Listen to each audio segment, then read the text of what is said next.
আসসালামু আলাইকুম। প্রিয় সকল দিনী ভাই এবং বোন, আপনারা সকলে আল্লাহর রহমতে ভালো আছেন। ইনশাল্লাহ আমিও ভালো আছি। আল্লাহর কাছে হাজারো শুকরিয়া জ্ঞাপন করে এতটুকু আশাবাদী যে আমি আপনাদের সামনে ইসলামের বিষয়ে কিছু কথা বলার জন্য আজকে আপনাদের সামনে আমি চলে এসেছি। বরাবরের মতো আজকের যে বিষয় নিয়ে আমি কথা বলতে চাইছি, কিভাবে একটি রাষ্ট্রে ইসলামিক শাসন ব্যবস্থা চালু করবেন। আমি একটা উদাহরণ দিয়ে আমার এই ভিডিওটা শেষ করতে চাই। তা হচ্ছে চোরের হাত কাটা। ইসলামিক শরিয়া বা ইসলামিক শাসন ব্যবস্থা যখন চালু করবেন,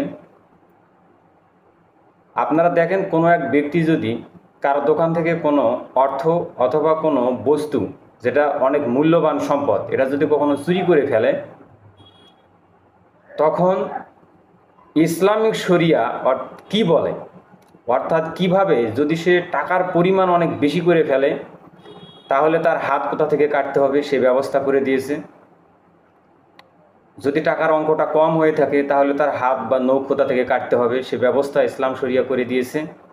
সুতরাং একটি রাষ্ট্রে বা একটি মহল্লায় যখন আপনি এই স্তরের একজন ব্যক্তির মাত্র হাত কেটে ফেলবেন, তখন ওই রাষ্ট্রে অথবা ওই সমাজে এরকম পরিস্থিতি দেখে অন্য মানুষ 100% যদি সতর্ক নাও হয়ে যায়, অন্তত 99% লোক সতর্ক হয়ে যাবে যে দেশে এখন ইসলামিক আইন অনুশাসন চলে, বিধায় চুরি করার কোনো স্কোপ নেই।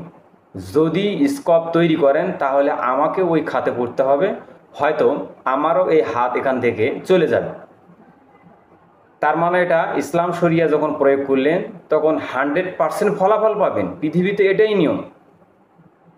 আপনি আরব বিশ্বে দেখেন যে নবী মোহাম্মদ সাল্লাল্লাহু আলাইহি সাল্লামের কবরের সামনে গিয়ে কেউ যখন হাত তুলে মুনাজাত করতে থাকে, তখন আর্মি বা মিলিটারিরা তাদেরকে হাতের মধ্যে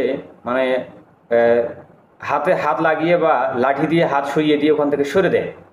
কারণ এই আমলটা আল্লাহ রাসূল সাল্লাল্লাহু আলাইহি সাল্লাম কখনো করেনি, বিধায় আল্লাহ রাসূল সাল্লাল্লাহু আলাইহি সাল্লামের সামনে এইভাবে করার কোনো প্রশ্নই আসে না, যেহেতু এটা একটা নব আবিষ্কারিত বেদাত।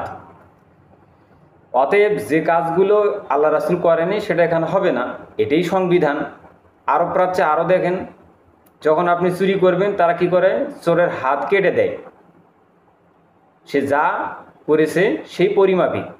অতএব এটাই চিন্তা ফিকির করা দরকার। ইসলামিক শরিয়া প্রয়োগ করার 100% ফলাফল হলো এটাই। যখনই আপনি কোনো শরিয়া বিরোধী কাজ করবেন, সঙ্গে সঙ্গে অ্যাকশন করেন, ইনশাআল্লাহ পরবর্তীতে ওটার উপরে আর নতুন করে কোনো ইফেক্ট পড়বে না। যদি পড়ে আবার ওপর অ্যাকশন করবেন, ইনশাআল্লাহ 100% আশাবাদী তারপরে আর এটা কখনো ওই সমস্যার মুখোমুখি হবে না।